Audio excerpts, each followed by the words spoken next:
Arte, sou justo, ser responsável pelo irmão.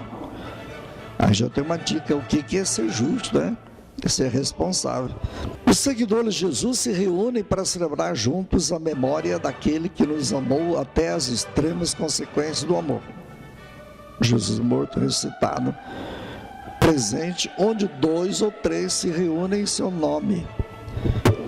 Isso aí vai estar no Evangelho de hoje, né? Os que se reúnem em nome dele buscam criar, deve buscar criar e expressar relações onde uma única dívida, como diz São Paulo, a ser paga é a do amor.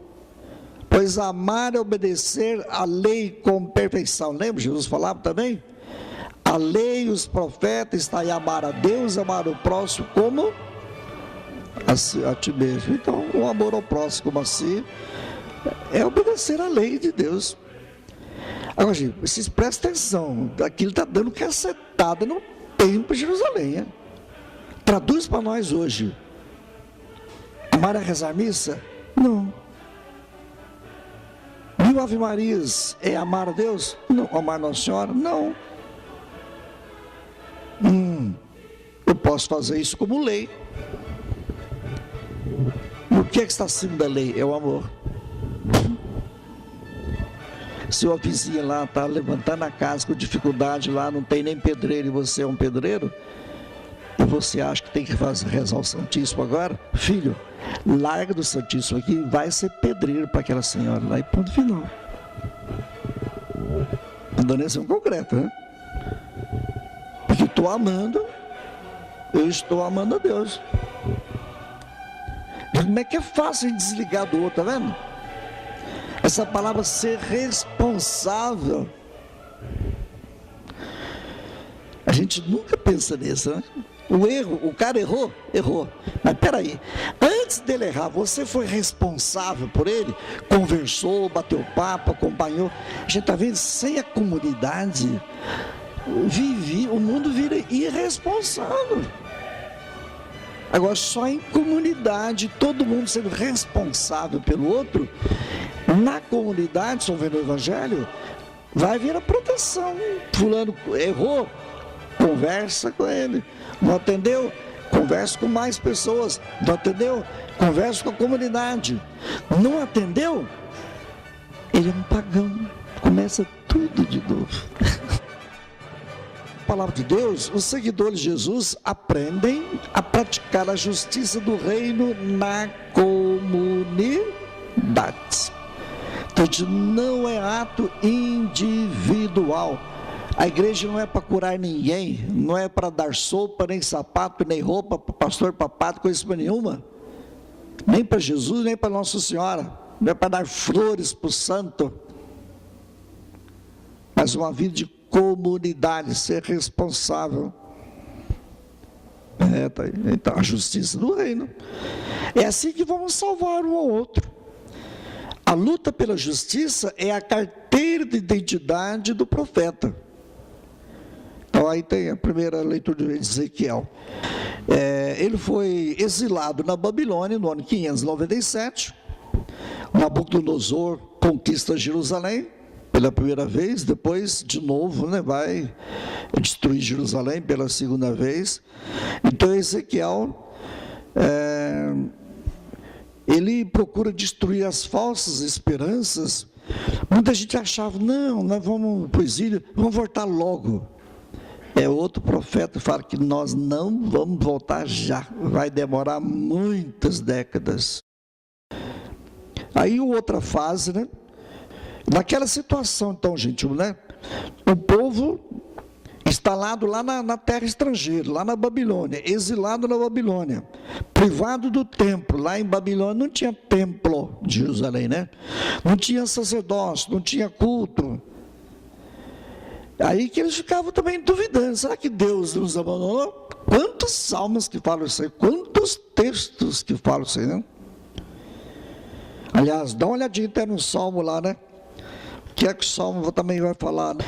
Não fecheis o coração, ouvi hoje a voz de Deus, lá como lá em Meriba, né?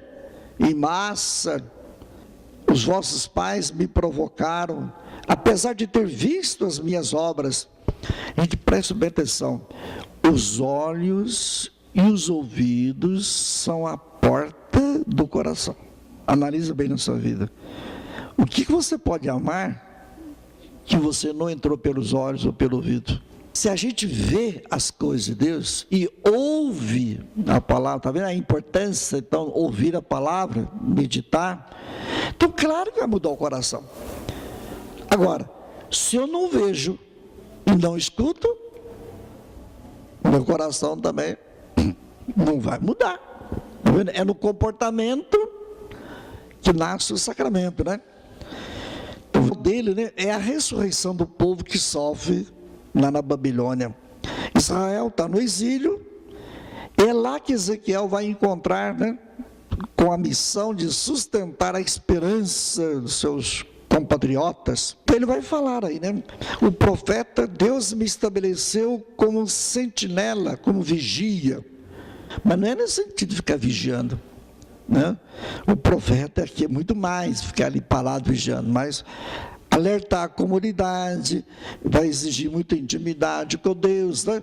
Conhecer a realidade, conhecer Deus, etc., né? Então, ele não é, Ezequiel, ele não é vigia que se posiciona sobre a muralha de uma cidade, não. O lugar dele é no meio do povo. Presta bem atenção, gente. Todo profeta tem que saber viver no meio do povo. É de lá que vai perscrutar o horizonte da história, embora na ambiguidade às vezes, né?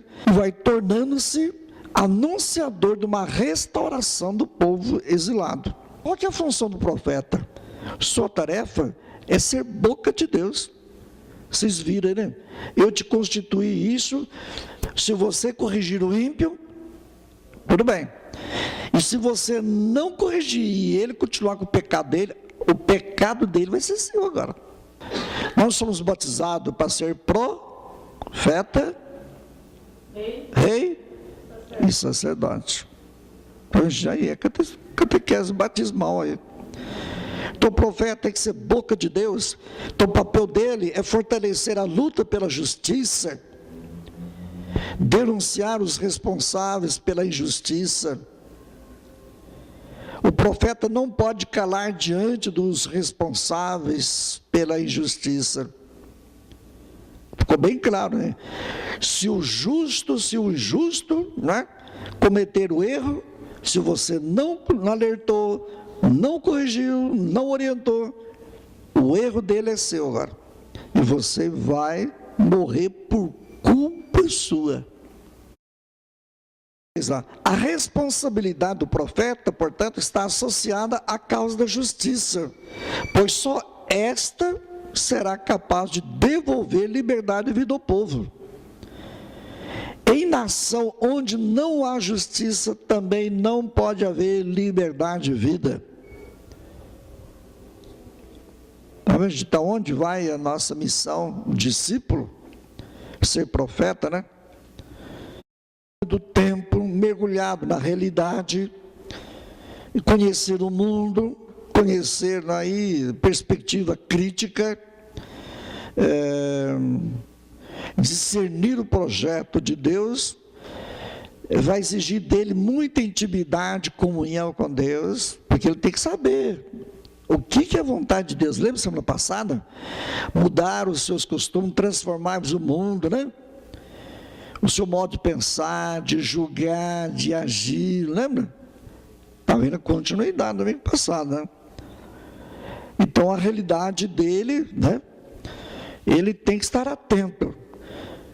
Tudo aquilo que contradiz os projetos de Deus, ele tem que denunciar. Então, a partir da sua comunhão com Deus, que ele medita a palavra de Deus, dialoga com Deus, então ele vai percebendo o que os homens estão no projeto de Deus ou não estão.